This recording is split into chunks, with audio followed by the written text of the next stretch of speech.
Good morning everybody. हम लोग mole concept में न्यूमेरिकल का स्टडी कर रहे थे। न्यूमेरिकल में आपने देखा था कि किस तरीके से मोल निकाले जाते हैं। तो मोल निकालने के लिए हमारे पास एक ही फार्मूला था। मास में यदि आप भागा देते हैं मोलर मास से, मास में आप भागा देते हैं मोलर मास से, तो आपको मोल निकल के आएगा। लेकिन ये भी आप जानते थे कि वहाँ पे मास होने चाहिए ग्राम में। हालांकि मैं आपको ये भी क्लियर कट बोल दिया था कि मास आपको केजी में, क्विंटल में, एएमयू में, मिलीग्राम में किसी भी तरीके से दिया जा सकता है। लेकिन जब भी आपको फार्मूला का यूज़ करना होगा तो मास हमेशा आप ग्राम में ही इस्तेमाल करेंगे। और वेरी वेरी इंपॉर्टेंट पॉइंट आपके लिए था कि मोलर मास का जो यूनिट होता है वो मोलर मास का यूनिट होता है ग्राम पर मोल। ग्राम पर मोल ही मोलर मास का यूनिट होता है। आज हम आपको दिखाने वाले हैं कि अगर मास दे दिया जाए तो मास से आप मॉलिक्यूल कैसे निकालोगे, अगर मास दे दिया जाए तो एटम की संख्या कैसे कैलकुलेट करेंगे, अगर मास दे दिया जाए तो फिर से वहाँ से इलेक्ट्रॉन, प्रोटॉन, न्यूट्रॉन आप कैसे निकालेंगे।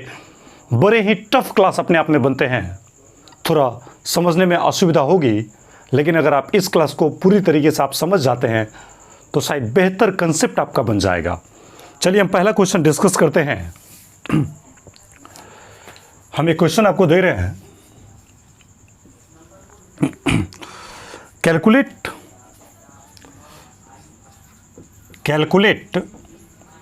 कैलकुलेट यानी निकालना है, ज्ञात करना है, पता करना है number of moles in 340 KG, मान लीजिए 340 केजी अमोनिया। क्वेश्चन आपको समझ में आ गया होगा। ये NH3 अमोनिया का फार्मूला होता है। आपको बताया जा रहा है कि अमोनिया का 340 केजी है और उसमें कितने नंबर ऑफ मोल्स होंगे, ये नंबर ऑफ मोल्स आपको निकालना है। तो ज़्यादा टेंशन वाली बात नहीं है, बस आपको सोचना है कि भाई मोल निकालना है। तो मोल निकालने के लिए हमारे पास फार्मूला है ही कितना। अभी तक आप दो फार्मूला पढ़े हैं मोल निकालने के लिए। एक तो अगर नंबर दे दिया जाए, किसी भी चीज़ का नंबर हो, तो नंबर को यदि आप एवोगाड्रो नंबर से भागा देते हैं तो आपको मोल निकल के आ जाता है। लेकिन अगर मास दिया जाए तो मास को आप सबसे पहले कन्वर्ट करते हैं ग्राम में। तो मास में यदि आप मोलर मास से भागा देंगे तो फिर से आपको मोल निकल के आ जाएगा। जैसे आप देखिए, यहां देखिए मास दिया हुआ है 340 केजी। लेकिन आपको पता है ना कि मास जो रहना चाहिए किस में, केजी में कि ग्राम में? ग्राम में। तो आप जानते हैं कि 1 केजी में अगर 1000 ग्राम, तो 340 केजी में 340 गुना 1000 ग्राम होगा। तो हम इसको 1000 से गुना करेंगे तो इस पे 3 जीरो आ जाएगा। इतना ग्राम हो गया मास। फिर से अमोनिया का आपको मोलर मास निकालना है, मोलर मास ऑफ अमोनिया। तो यदि आप मोलर मास निकालना चाहते हैं तो आप दे दीजिए NH3। अमोनिया का फार्मूला ये होता है NH3। नाइट्रोजन का मास नंबर आप जानते होंगे 14 और हाइड्रोजन का 1। अब देखिए नाइट्रोजन की संख्या नहीं दिया है तो कम से कम तो 1 नंबर तो होंगे ही। तो नाइट्रोजन के 1 एटम है और हाइड्रोजन के 3 एटम है। तो मोलर मास अगर निकालने की बात किया जाए तो 14 को 1 से गुना होगा तो 14 × 1 कितना होगा? 14 प्लस 1 को 3 से गुना करेंगे तो 1 तिया 3, तो 14 और 3 कितना हो जाएगा? 17। और मोलर मास का यूनिट आप जानते हैं क्या? 6 ग्राम पर मोल। अब ये भी आप जानते हैं, फार्मूला आपके पास है कि मोल निकालने के लिए मास में आप मोलर मास से भागा देते हैं तो आपका मास रहना चाहिए ग्राम में और फिर इसको भागा देना पड़ेगा मोलर मास से। अब देख लीजिए एक लाइन, मास ग्राम में, मास ग्राम में आपको आ गया है 34 और उसमें 4 टाइम्स 0 3 4 उस पर 4 टाइम्स 0, ये इतना ग्राम आ गया है। मास आपको मिल गया। और फिर से आपको चाहिए मोलर मास, तो मोलर मास देख लीजिए कितना आया है। तो मोलर मास आया है 17 ग्राम पर मोल, यानी 17 ग्राम बट्टा मोल आएगा। तो ये नीचे में जो मोल है, ये नीचे का मोल कहाँ चला जाएगा? ऊपर चला जाएगा। तो ये नीचे का मोल ऊपर चला गया। अब देख लीजिए ग्राम और ग्राम क्या होगा, सबसे पहले कैंसिल हो जाएगा। अब 17 दूनी 34, तो कितना आ जाएगा? 2 और 1 2 3 4, 20,000 मोल आ जाएगा। तो आपका क्वेश्चन सॉल्व हो गया। देख लीजिए 340 केजी अमोनिया में कितना मोल होगा? तो 20,000 मोल होगा। ये क्वेश्चन आपका सॉल्व हो गया। लेकिन देखिए इस क्वेश्चन में मैंने क्या किया, तो क्वेश्चन सिर्फ एक ही स्टेप में पूछा गया था कि आपको मास दिया हुआ था, मोलर मास आपने निकाल लिया और मास में मोलर मास से भागा देंगे तो आपको पता है कि मोल निकल जाएगा।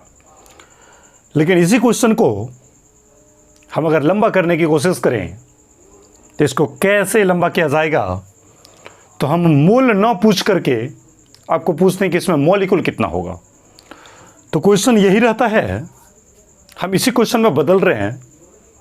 तो आप इसको फटाफट नोट कर लीजिए और हम लिख देते हैं कैलकुलेट नंबर ऑफ मोल ना पूछ करके molecules in 340 KG ammonia. Ammonia का 340 केजी है, उसमें कितने मॉलिक्यूल होंगे ये आपको बताना है। क्वेश्चन बदल गया। पहला जो आपका सवाल था उसमें 2000 मोल आ गया, 20,000 मोल आ गया था, वही तक आंसर था। फिर आपका ये क्वेश्चन बदल चुका है, एक नया क्वेश्चन आ गया है और अब इस नए क्वेश्चन में आपसे पूछा जा रहा है कि 340 केजी अमोनिया में कितने मॉलिक्यूल होंगे। तो देखिए मास अगर दिया हुआ है तो आपको सबसे पहले मोल निकालना ही पड़ेगा। मास से सबसे पहला काम आपको मोल निकालना ही पड़ेगा। तो मोल मैंने निकाल लिया, मान लीजिए यहाँ तक आ गया है, 20,000 मोल आ गया है। अब एक बात,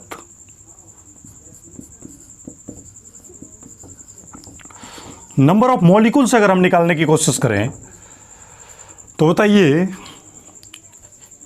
एक मोल में कितना होता है? 6.022 गुना 10 का पावर 23 होता है। कुछ भी हो सकता है। एक मोल में 6.022 गुना 10 का पावर 23 कुछ भी हो सकते हैं। अगर एक मोल एटम है तो इतना एटम होगा, एक मोल मॉलिक्यूल है तो इतना मॉलिक्यूल होगा, एक मोल आयन है तो इतना आयन होगा, एक मोल अगर आपके पास बुक है तो इतना बुक होगा, एक मोल अगर आपके पास पेन है तो इतना पेन होगा। तो एक मोल में इतना होता है, तो बताइए इतना मोल में कितना होगा? इतना मोल में 20,000 मोल में कितना होगा? तो एक मोल में 6.022 गुना 10 का पावर 23, तो 2 मोल में 2 गुना इतना, 5 मोल में 5 गुना इतना, तो 20,000 मोल में तो 20,000 गुना इतना आ जाएगा क्या? तो इस तरीके से नंबर ऑफ मॉलिक्यूल्स निकल जाएगा कितना? तो 20,000 गुना 6.022 गुना 10 का पावर 23 इतना आ जाएगा। मॉलिक्यूल्स की संख्या आ जाएगा 20,000 गुना 6.022 गुना 10 का पावर 23 इतना आ जाएगा। अब एक चीज़ आप देख लीजिए, फिर से इसको अगर सॉल्व किया जाए, 1 2 3 4 जीरो है, 4 जीरो को हटाएंगे तो यहाँ 4 पावर से बढ़ जाएगा, तो यह आ जाएगा 10 का पावर 27 और इस 2 से इसको गुना होगा तो कितना होगा? 12.044 गुना 10 का पावर 27 मॉलिक्यूल आ जाएगा। अगर दशमलव को आप एक डिजिट पीछे ले जाएंगे तो पावर में फिर से एक बढ़ जाएगा, तो आ जाएगा 1.20, इसको ऐसे कर लीजिए नीचे में, यह आ जाएगा 1.2044 इंटू 10⁻² इतना आ जाएगा। इससे आप मॉलिक्यूल की संख्या निकाल सकते हैं। अब देखिए ये अपने आप में एक फिर से क्वेश्चन बन गया। दूसरा क्वेश्चन का आंसर यहाँ तक हो जाएगा। अब इसी में अगर एक नया क्वेश्चन हम पूछ दें, क्या चीज़ तो देखिएगा फिर से नया क्वेश्चन, इसको फटाफट नोट कर लीजिए। नंबर ऑफ मॉलिक्यूल निकल गया। मोल तक पूछता, अगर 340 केजी अमोनिया में अगर मोल पूछता तो 20,000 मोल आता। अगर मॉलिक्यूल की संख्या पूछता तो इतना मॉलिक्यूल आ जाता। लेकिन अब क्वेश्चन में क्या पूछ रहा है, तीसरा बार देखिए मैं क्वेश्चन में परिवर्तन कर रहा हूँ, आप इसको फिर से एक बार नोट करेंगे, फिर जो मैं तीसरा क्वेश्चन लिख रहा हूँ उसको आप फिर से फ्रेश बना के लिखेंगे। तो अब क्वेश्चन ये पूछा जा रहा है, कैलकुलेट नंबर ऑफ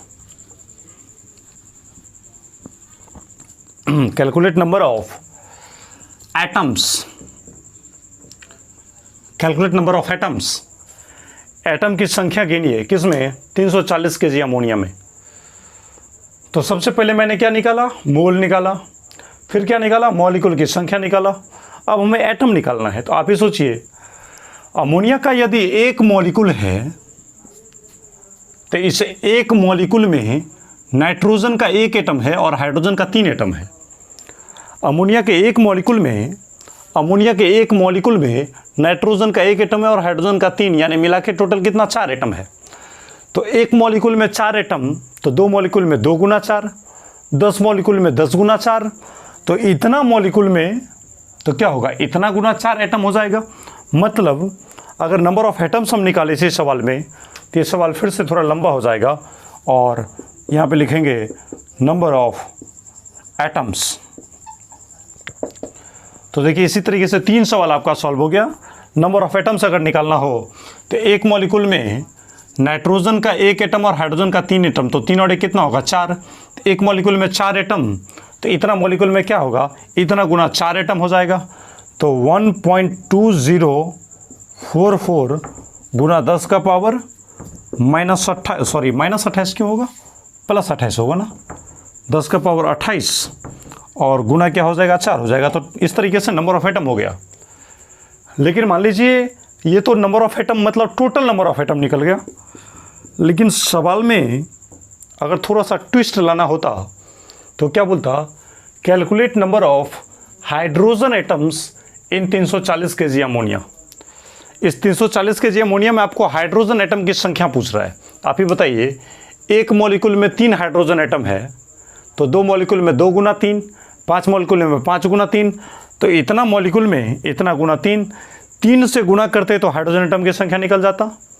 अगर नाइट्रोजन एटम की संख्या पूछता तो एक मॉलिक्यूल में 1 एटम, तो 2 मॉलिक्यूल में 2 एटम, तो इतना मॉलिक्यूल में इतना ही एटम, 1 से गुना कर देते। और टोटल एटम की संख्या पूछा है तो 3 और 1 कितना, एक मॉलिक्यूल में 4, तो इतना मॉलिक्यूल में इतना गुना 4। इस तरीके से हमें एटम की संख्या, टोटल एटम की संख्या निकल जाता। तो इस तरीके से आप इस सवाल को सॉल्व कर सकते हैं। इसको मैं मिटा रहा हूँ। फिर से मैं एक नया सवाल आपको दे रहा हूँ, देखिएगा।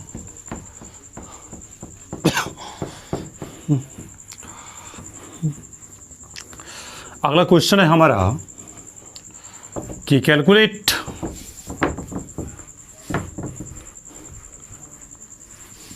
क्वेश्चन थोड़ा ध्यान से समझिएगा, इस टाइप के क्वेश्चन पूछे जाते हैं। थोड़ा सा समझने में असुविधा होगा, लेकिन वीडियो को फिर से रिपीट करके एक बार देख लीजिए तो बातें समझ में आ जाएंगे। बस 1-2 बार दिक्कत होगा, बस इस वीडियो में दिक्कत होगा क्योंकि इसमें डायरेक्ट अचानक सवाल का लेवल हाई हो जाता है, फिर इसके बाद बातें आसान होने लगेंगी।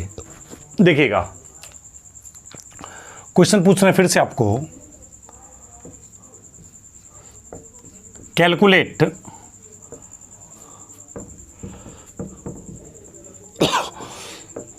Total number of molecules in 36 gram water. मान लीजिए किसी ग्लास में 36 ग्राम पानी है, 36 ग्राम पानी है, और आपसे पूछ रहा है कि बताओ 36 ग्राम पानी अगर ग्लास में है तो ग्लास में कितने मॉलिक्यूल होंगे। किसी कप में, किसी ग्लास में 36 ग्राम पानी है तो उसमें टोटल नंबर ऑफ मॉलिक्यूल्स कितना होगा, पानी के कितने कण होंगे, पानी के कितने मॉलिक्यूल होंगे, ये आपको निकालना है। तो कुछ ना समझ में आए सीधे समझिए, मूल कॉन्सेप्ट का अगर सवाल हो और कुछ भी ना समझ में आए तो सीधे सीधे आप आंख बंद करके पहले मोल निकाल दीजिए, सबसे पहला काम। तो देखिए मास दे दिया है 36 ग्राम, चलिए एक काम तो कर दिया है, मास आपको दे दिया है कितना ग्राम, 36 ग्राम। और आपको पानी का मोलर मास निकालना है सबसे पहले। तो पानी का मोलर मास आप ही देखिए, H2O ऐसा है, 1 16, पता है 1 दूनी 2 और प्लस 16 का 16, तो 16 तो कितना होगा 18, या जाएगा 18 ग्राम पर मोल, इस टाइप से आ जाएगा। मोलर मास निकल गया। तो अगर मोल निकालें तो बताइए नंबर ऑफ मोल। तो मोल निकालने के लिए आप जानते हैं क्या चीज़, मास में भागा देते हैं मोलर मास से। और आपको पता है कि मास रहना चाहिए किस में, ग्राम में। बार बार बोलने की ज़रूरत नहीं है, अब आप समझ गए होंगे बात को। तो मास ग्राम में दिया हुआ है कितना ग्राम, 36 ग्राम। तो मास दिया हुआ है 36 ग्राम। और मोलर मास कितना है, 18 ग्राम पर मोल। 18 ग्राम पर मोल, तो बताइए 36/18, ग्राम ग्राम कट जाएगा तो मोल जाएगा ऊपर, तो 36/18 कितना आ जाएगा, 2 मोल आ जाएगा। मोल आ गया 2। अब अगर मॉलिक्यूल की संख्या निकालना है 36 ग्राम पानी में, तो देखिए नंबर ऑफ मॉलिक्यूल्स कितना होगा। तो बताइए 1 मोल में कितना होता है, 6.022 गुना 10 का पावर 23। तो 2 मोल में कितना होगा, तो 2 गुना 6.022 गुना 10 का पावर 23, ये इतना आ जाएगा मॉलिक्यूल। लेकिन क्वेश्चन में क्या है, नंबर ऑफ मॉलिक्यूल्स। तो नंबर ऑफ मॉलिक्यूल्स तो निकल गया, हो गया आपका आंसर। इसी में अगर पूछ देगा कि नंबर ऑफ एटम्स कितने होंगे, तो मॉलिक्यूल तो निकल चुका है।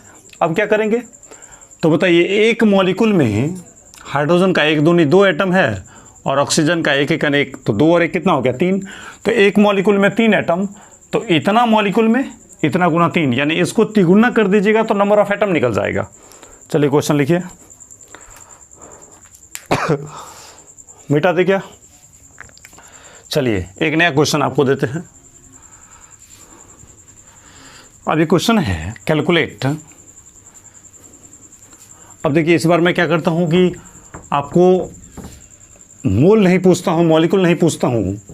इस नया क्वेश्चन में आपसे इलेक्ट्रॉन की संख्या पूछता हूँ कि आखिर कितने इलेक्ट्रॉन की संख्या होंगे। तो देख लीजिए क्वेश्चन, आप देखिए पहले क्वेश्चन है calculate number of electrons. Question है calculate number of electrons in 1.6 gram methane. Methane का फार्मूला आप जानते होंगे, CH4। क्वेश्चन यही है कि 1.6 ग्राम मीथेन है, मतलब मीथेन का मात्रा दिया हुआ है कितना, 1.6 ग्राम। तो इस 1.6 ग्राम मीथेन में कितने इलेक्ट्रॉन होंगे, इसकी संख्या को आपको बताना है। इलेक्ट्रॉन की संख्या किस में, तो 1.6 ग्राम मीथेन में। तो सबसे पहले तो मास दे दिया है कितना ग्राम, तो आप देख रहे हैं कि मास दिया हुआ है 1.6 ग्राम। मीथेन का यदि मोलर मास आप निकालने की कोशिश करें तो इसका मोलर मास CH4। अब देखिए कार्बन 12, हाइड्रोजन 1, तो 12 एकन 12 और प्लस 1 चौका 4, तो 12 4 कितना होगा, 16 ग्राम पर मोल। इस तरीके से देख रहे हैं कि मास भी आपको पता है, मोलर मास भी आपको पता है, तो क्या निकल गया, मोल निकल गया। अब मीथेन में अगर इलेक्ट्रॉन की संख्या निकालें, यहाँ पे साइड से मैं निकाल लेता हूँ कि आखिर एक मॉलिक्यूल में कितना इलेक्ट्रॉन होता है। तो कार्बन 6 12 और हाइड्रोजन 1 1, तो इलेक्ट्रॉन अगर निकालेंगे तो बताइए इलेक्ट्रॉन कितना होगा। तो पहले तो आप प्रोटॉन निकाल लीजिए। तो कार्बन के पास कितना प्रोटॉन है, कार्बन की संख्या है 1, तो एक कार्बन के पास कितना प्रोटॉन, 6 प्रोटॉन प्लस एक हाइड्रोजन के पास 1, लेकिन हाइड्रोजन कितना है 4, तो 4 हाइड्रोजन के पास कितना होगा 4, तो 6 4 10 प्रोटॉन। और जितना प्रोटॉन होगा, चूँकि टोटल चार्ज 0 है इसलिए जितना प्रोटॉन उतना है क्या होगा, इलेक्ट्रॉन। तो प्रोटॉन यदि है 10 तो इलेक्ट्रॉन भी कितना हो जाएगा 10। इलेक्ट्रॉन इसके पास 10 है, यानी एक मॉलिक्यूल में 10 इलेक्ट्रॉन है। चलिए अब देखते हैं, इधर मास पता है, मोलर मास पता है। तो यदि आप मोल निकालेंगे तो मोल निकालने के लिए क्या करते हैं, मास में किससे भागा देते हैं, मूलर मास से। अब आप देखिए क्या होगा, मास कितना है 1.6 ग्राम, तो 1.6 ग्राम बटा मूलर मास कितना है 16। इसको सॉल्व करेंगे तो कितना होगा 0.1 मोल निकल जाएगा 0.1 मोल निकल जाएगा। मॉलिक्यूल्स निकालेंगे तो बताइए एक मोल में कितना 6.022 गुना 10 का पावर 23, तो इतना मोल में इतना गुना 6.022 गुना 10 का पावर 23 होगा। ये मॉलिक्यूल की संख्या निकल गया। तो यहाँ से निकल गया है क्या चीज़, नंबर ऑफ मॉलिक्यूल्स।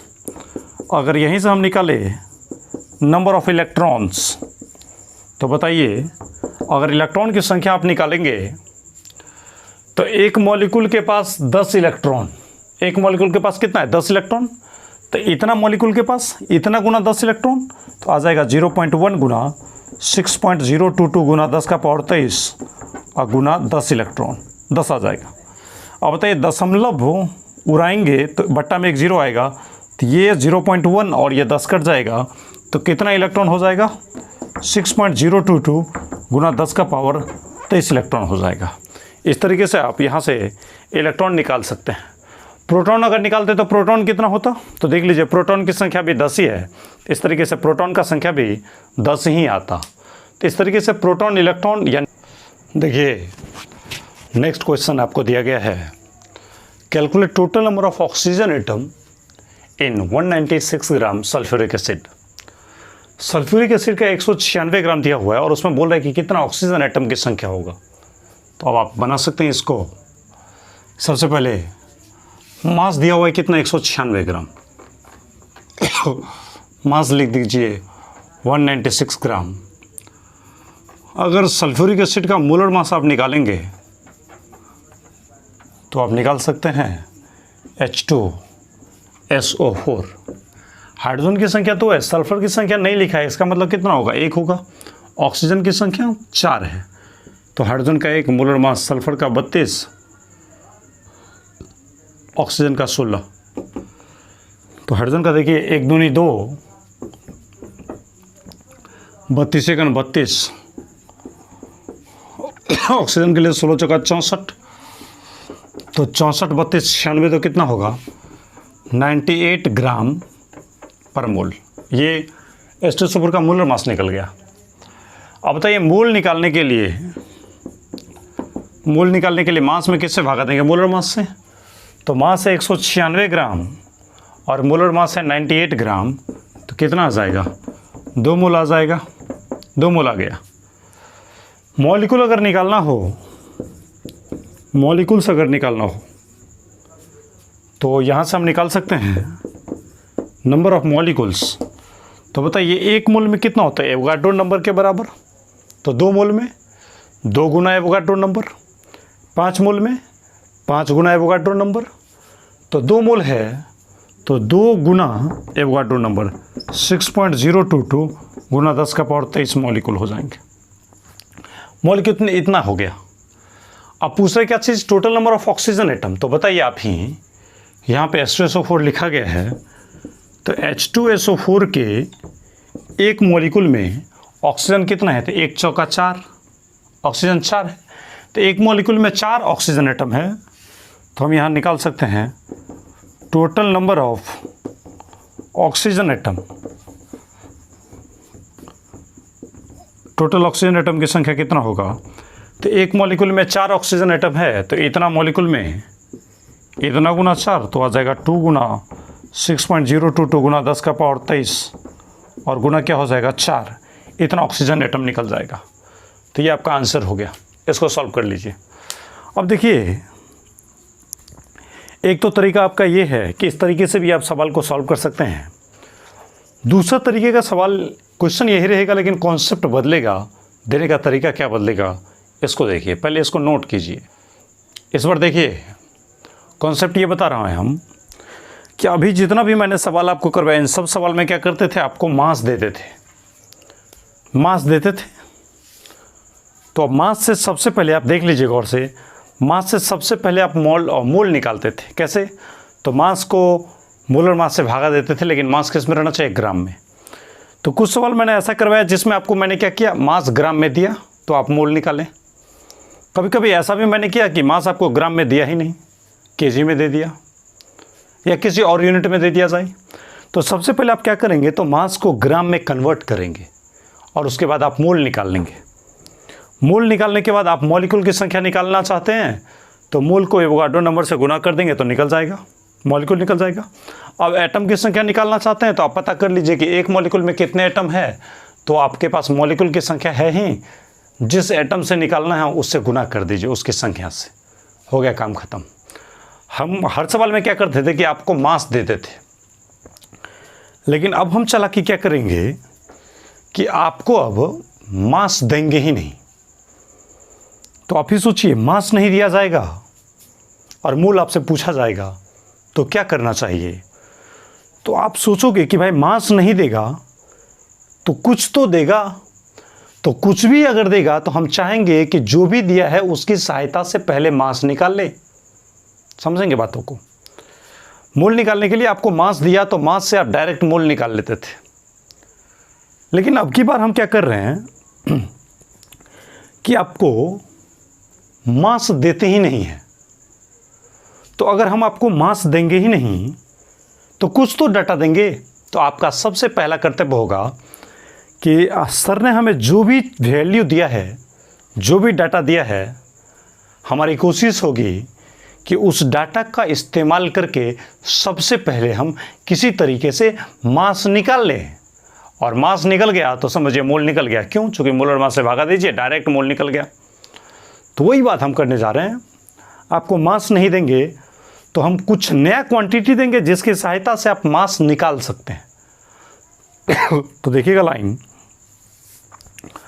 हम आपको क्या दे रहे हैं, आपको हम वॉल्यूम दे रहे हैं।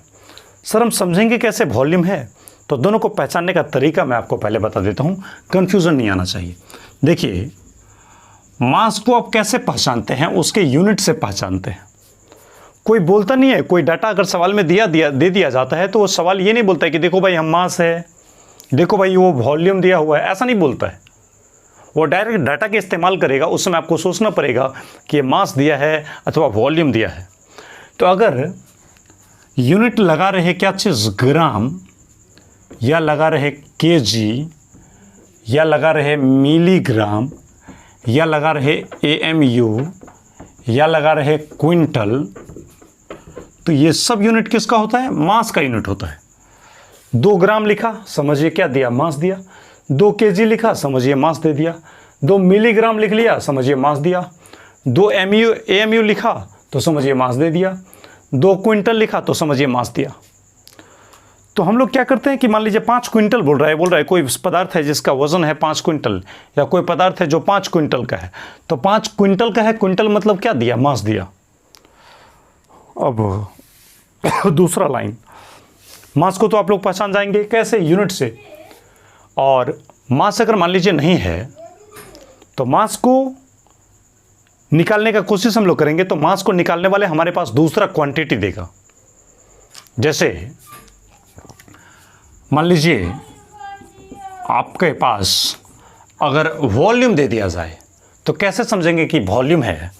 तो हम लोग यूनिट से समझते हैं वॉल्यूम है। जैसे देखिए, अगर ml लिखा रहे, 2 ml दिया जाए या 5 ml दिया जाए या 10 ml दिया जाए, तो किसी भी क्वांटिटी में अगर ml शब्द का इस्तेमाल कर लिया जाए तो ml कहने का मतलब वो क्या है? वॉल्यूम है। ml जैसे ही बोला इसका मतलब क्या है? वॉल्यूम है। ml नहीं बोलेगा, मान लीजिए लीटर बोल देगा, तो लीटर बोलने का मतलब भी आप समझिए कि ये वॉल्यूम दे दिया गया है। या फिर से ये सेंटीमीटर क्यूब दे देगा तो ये भी समझिए वॉल्यूम है। सेंटीमीटर क्यूब को लोग ऐसे भी लिखते हैं, और सेंटीमीटर क्यूब या ऐसी को आजकल लोग क्या लिखते हैं? सीसी लिखते हैं, सीसी लिखते हैं। या मान लीजिए मीटर क्यूब दे दिया तो ये भी समझिए कि आपको वॉल्यूम ही दे दिया है। तो कहने का मतलब है मीटर क्यूब मान लीजिए नहीं दिया, कभी कभी सवाल में डेसीमीटर क्यूब लिख दिया, तो ये भी अपने आप में वॉल्यूम है। तो मैं आपको सवाल में जो जो यूनिट का इस्तेमाल किया जाएगा, जहाँ पे आपको कन्फ्यूज़न होगा, वो सारे कन्फ्यूज़न का मैं ज़रा आपको बता रहा हूँ। जैसे ग्राम लिखा रहे या केजी लिखा रहे या मिलीग्राम लिखा रहे या एएमयू लिखा रहे या क्विंटल लिखा रहे, तो सीधे समझिए वो क्या दिया है, मास दिया है। और अगर एमएल लिखा रहे या लीटर लिखा रहे या सेंटीमीटर क्यूब लिखा रहे, या सेंटीमीटर क्यूब को लोग क्यूबिक सेंटीमीटर, सेंटीमीटर क्यूब, सी से सेंटीमीटर, सी से क्यूब, या ऐसे को लोग बोलते हैं क्यूबिक सेंटीमीटर, तो शॉर्ट में इसको लिखते हैं लोग सीसी। या मीटर क्यूब लिखा रहे या डेसीमीटर क्यूब लिखा रहे, तो ये सब यूनिट किसका है, वॉल्यूम का है। अब देखिए, जिसको आप एमएल बोलते हैं वही सेंटीमीटर क्यूब है, वही सीसी है, बात बराबर ही है। यानी सीसी और सेंटीमीटर क्यूब एक ही चीज़ तो है, क्यूबिक सेंटीमीटर उसको शॉर्ट में लिखते हैं सीसी। तो देखिए, जैसे हम लिखे हैं 1 ml, तो ये 1 ml किसके बराबर होता है, 1 cc के बराबर होता है, यही 1 सेंटीमीटर क्यूब होता है, बात बराबर ही है। बस अंतर क्या है ना कि आप ml को ज़्यादातर इस्तेमाल करते हैं, तो ml आप बोलचाल की भाषा में ज़्यादा इस्तेमाल करते हैं, इसलिए ml आप समझ रहे हैं। लेकिन 1 ml 1 cc के बराबर होता है, और 1 cc मतलब क्या, 1 सेंटीमीटर क्यूब के बराबर होता है। तो आप ये समझिए कि ml का ही दूसरा नाम cc है और वही cc सेंटीमीटर क्यूब है, ऐसा समझिए। जैसे 1 लीटर है, तो आप इतना तो जानते होंगे ना कि 1 लीटर में कितना ml होता है, तो 1 लीटर में होता है 1000 ml, ये तो आप जानते होंगे। 1 लीटर में कितना ml, 1000 ml होता है। और 1 मीटर क्यूब है, तो इसको भी ज़रा समझ लीजिए। अगर 1 मीटर क्यूब दिया जाए तो 1 मीटर क्यूब में 1000 लीटर होता है, ये ऐसा। और देखिए यहाँ पे लिखा हुआ है डेसीमीटर क्यूब, डीएम क्यूब यानी डेसीमीटर क्यूब। तो अगर आप लिखते हैं 1 डेसीमीटर क्यूब, तो किसके बराबर होता है, 1 लीटर के बराबर होता है। मतलब सीधा समझिए, 1 डेसीमीटर क्यूब में 1 लीटर, तो 2 डेसीमीटर क्यूब में 2 लीटर, यानी डेसीमीटर क्यूब और लीटर आपस में बराबर ही होता है। तो इसका मतलब आप ये समझिए कि लीटर का ही दूसरा नाम डेसीमीटर क्यूब होता है। अंतर बस इतना ही होता है कि लीटर हम लोग बोलचाल की भाषा में ज़्यादातर इस्तेमाल करते हैं और डेसीमीटर क्यूब ज़्यादा इस्तेमाल नहीं करते हैं। लेकिन लीटर का ही दूसरा नाम है डेसीमीटर क्यूब और एमएल का ही दूसरा नाम है सीसी या सेंटीमीटर क्यूब। कोई 5 ml बोले या 5 cc बोले या 5 सेंटीमीटर क्यूब बोले, बात बराबर ही है। कोई 10 लीटर बोले या 10 डेसीमीटर क्यूब बोले, बात बराबर ही है। तो मेरे कहने का मतलब उम्मीद है कि आप इतना समझ गए होंगे कि ग्राम, केजी, मिलीग्राम, एएमयू, क्विंटल, ये सारा यूनिट अगर लगा रहे किसी में, इनमें से कोई भी यूनिट अगर लगा रहे, तो आप सीधे समझिए आपको क्या दे रखा है, मास दे रखा है। और यदि ml, litre, centimetre cube, CC, metre cube, decimetre cube, इतने सारे यूनिट में से, इन सभी यूनिट में से कोई भी यूनिट अगर लगा रहे, तो इसका मतलब आप समझिए आपको क्या दे रखा है, वॉल्यूम दे रखा है। तो मेरे कहने का मतलब बस यही है कि हम सवाल को थोड़ा सा लमारना चाहते हैं, सवाल को थोड़ा सा लॉन्ग करना चाहते हैं। कि इससे पहले क्या होता था कि डायरेक्ट हम आपको मास देते थे और सट से आप मोल निकाल लेते थे। लेकिन हमारा मुद्दा अब ये नहीं है, हमारा मुद्दा थोड़ा बढ़ गया कि हम आपको मास नहीं देना चाहेंगे, हम आपको मास न दे करके आपको वॉल्यूम देंगे। तो आपकी कोशिश होगी कि वॉल्यूम से किसी भी तरीके से पहले मास निकाल लिया जाए, और अगर मास आ गया तो देख लेंगे कि मास ग्राम में है कि नहीं है, और अगर नहीं है तब तो मास को आप पहले ग्राम में कन्वर्ट कर लीजिए, और जब मास ग्राम में आ जाएगा तो उसको मोलर मास से भागा दीजिए, तो क्या निकल जाएगा, मोल निकल जाएगा, आपका काम खत्म हो गया। तो मोल कॉन्सेप्ट में बार बार हर तरीके से हम लोग मोल ही निकालने की बातें करेंगे। चलिए देखिए, हम कुछ कॉन्सेप्ट आपको बताते हैं। इतना तो आप लिख लिए होंगे, बात तो आप समझ गए होंगे। जैसे देखिए, अगर वॉल्यूम दिया जाए तो वॉल्यूम से मास कैसे निकाला जाएगा, तो उसके लिए हमें तीसरा क्वांटिटी की ज़रूरत होता है, डेंसिटी की। डेंसिटी आप जानते होंगे, नाम सुने होंगे, घनत्व। तो अगर वॉल्यूम देगा तो वॉल्यूम से डायरेक्ट मास नहीं निकलता है, उसके लिए हमें हेल्प लेना पड़ता है डेंसिटी का, मतलब घनत्व का।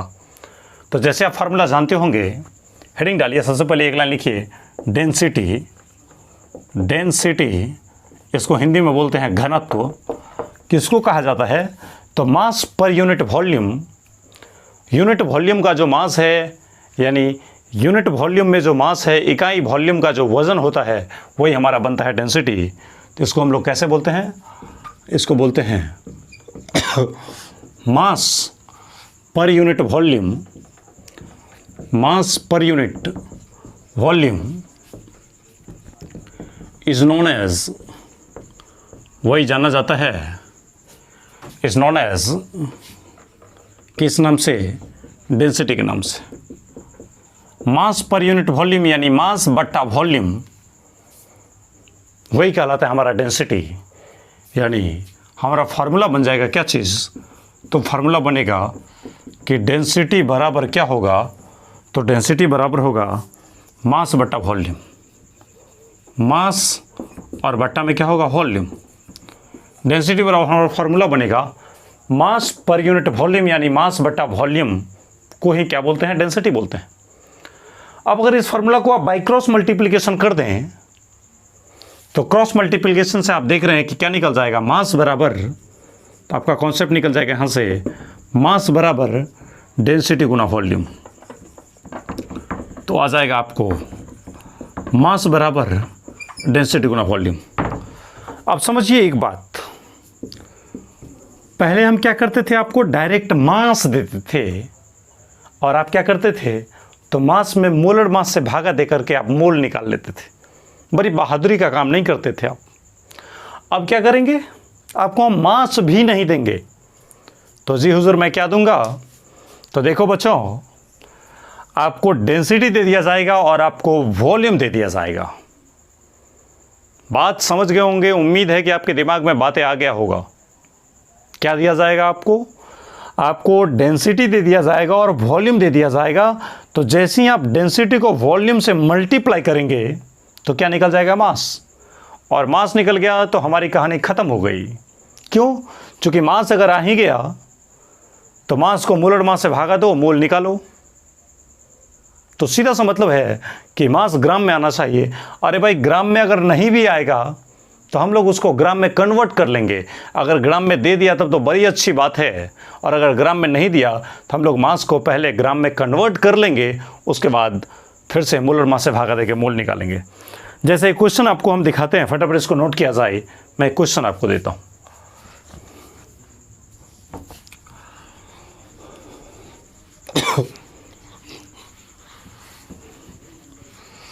जैसे एक क्वेश्चन आप लिखिए,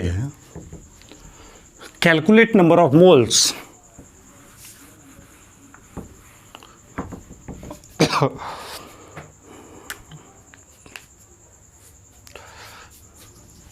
क्वेश्चन आपका है, कैलकुलेट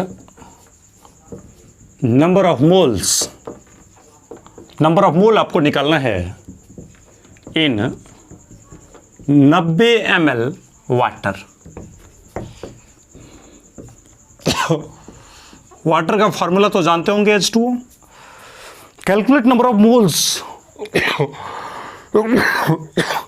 यानी क्वेश्चन है कि आपको 90 ml पानी का दिया हुआ है, पानी की ज़रूरत लगता है।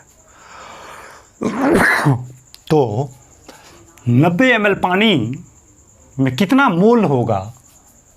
एक ग्लास में मान लीजिए 90 ml पानी दे दिया गया है, तो क्वेश्चन ये है कि उस 90 ml पानी में कितना मोल होगा, ये आपको निकालना है, नंबर ऑफ मोल निकालना है।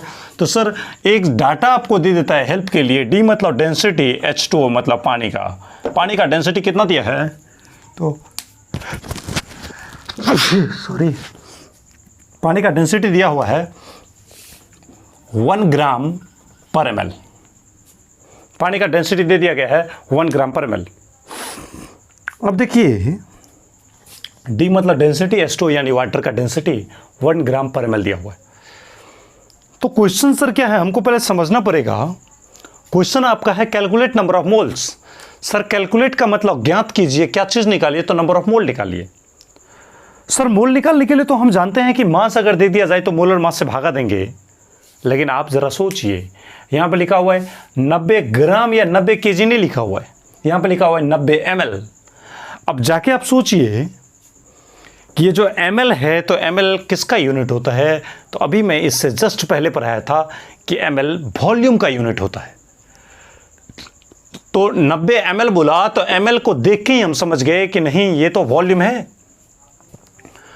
तो वॉल्यूम है और डेंसिटी है, तो आप ही सोचिए सर, वॉल्यूम दे दिया गया है कितना, 90 ml, और डेंसिटी दिया है कितना, तो 1 ग्राम पर ml। तो इन दोनों की सहायता से आपको मैंने जस्ट एक फार्मूला पढ़ाया था, क्या? तो मास निकालने के लिए क्या करेंगे, तो मास बराबर होगा डेंसिटी गुना वॉल्यूम। डेंसिटी को वॉल्यूम से अगर गुना कर दिया जाए तो क्या निकल जाएगा, मास निकल जाएगा। तो डेंसिटी कितना है, 1 ग्राम पर ml। तो डेंसिटी आपका है 1 ग्राम पर ml गुना वॉल्यूम कितना है, तो वॉल्यूम है 90 ml। तो वॉल्यूम है 90 ml, 90 ml। तो आप देखिए ml कैंसिल हो जाएगा और 90 को 1 से गुना होगा तो कितना होगा, 90 ग्राम होगा। यानी मास आपका आ चुका है 90, और वो भी मास किस में आया, ग्राम में। आपको चाहिए भी ग्राम में और मिला भी है ग्राम में, तो बड़ी अच्छी बात है। अब हम पानी का क्या निकाल लेते हैं, मोलर मास। मोलर मास अगर हम निकालने की कोशिश करें H2O का, तो हालांकि आपको याद ही होगा H2O का 1 दूनी 2 और 16 का 16, तो क्या होगा 2 + 16, यानी मिला के कितना होगा 18 ग्राम पर मोल। ये मोलर मास का यूनिट होता है ग्राम पर मोल। तो मास पता है, मोलर मास पता है, तो क्या निकाल सकते हैं आप, मोल। आप जानते हैं क्या चीज़, तो मोल निकालने के लिए मास में किससे भागा देना पड़ता है, तो मोलर मास से भागा देना पड़ता है। और आप देखिए मास ग्राम में कितना दिया है, 90 ग्राम। मास दिया है 90 ग्राम, तो आ गया 90 ग्राम। और मोलर मास कितना आया है, 18 ग्राम पर मोल। तो है 18 ग्राम बट्टा मोल, तो नीचे का मोल कहाँ जाएगा, ऊपर जाएगा। फिर से ग्राम और ग्राम कैंसिल हो जाएगा, 18 × 5 = 90, यानी यहाँ से आपका क्या आ जाएगा आंसर, तो 5 मोल आ जाएगा। यानी यहाँ से आ गया 5 मोल। अब आप देख सकते हैं एक चीज़ कि इस तरीके से आपको मोल निकल गया, तो वॉल्यूम से भी आपने निकालना सीख लिया। तो मास से भी आप मोल निकाल सकते हैं, और वॉल्यूम देगा तो वॉल्यूम को डेंसिटी से गुना करके आप मास निकाल लेंगे, और पुनः जब मास आ जाएगा तो मास में मोलर मास से भागा दे करके आप फिर से क्या निकाल लेंगे, मोल निकाल लेंगे। उम्मीद है कि इतनी बातें आप समझ गए होंगे। अगर ये वीडियो समझ में आई हो, पसंद आई हो, तो पक्के से हमारे वीडियो को एक लाइक ज़रूर करें, और हमारे चैनल से लगातार सुविधा लेने के लिए पक्के से हमारे चैनल को अवश्य ही शेयर और सब्सक्राइब करें। और अगर समझने में असुविधा होती है तो वीडियो को ज़रूर एक बार रिवाइज करके देखें, दोबारा देखने की कोशिश करें, ज़रूर समझ में आएगा, क्योंकि पूरे का पूरे क्लास न्यूमेरिकल का ये क्लास था। अब अगला कॉन्सेप्ट हम लेके आएंगे, मिलते हैं अगले वीडियो में। थैंक यू, आप इसको समझने की कोशिश कीजिएगा।